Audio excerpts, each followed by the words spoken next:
To northeast Nebraska, residents also without power tonight as a result of this storm. According to Northeast Nebraska Power, 125 customers still without power due to the blizzard and the ice. The outage began yesterday about 4:30 in the morning. Nearly 800 customers impacted then. The areas most affected by the outage include east and southeast of Emerson and northeast of Homer. Northeast crews, along with the contractor crews, they are working to return power as quickly and safely as possible.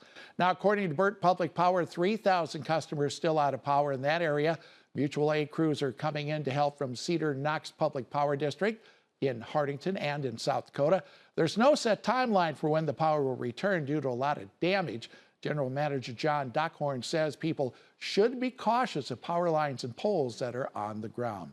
KTIV's Gabriela Quinones went to Walthill, Nebraska today. They're still without power. Well, what did you see out there and what's the situation like, Gabriela? Well, Larry, there was quite a bit of damage in the town.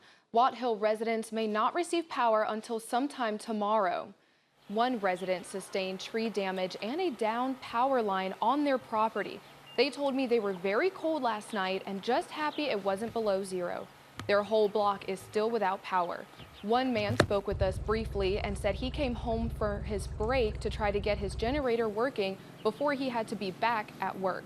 Throughout the town, we saw low-hanging power lines and more damaged trees. Walthill Public School will open their doors for a warming shelter and dinner will be served at 6:30 p.m.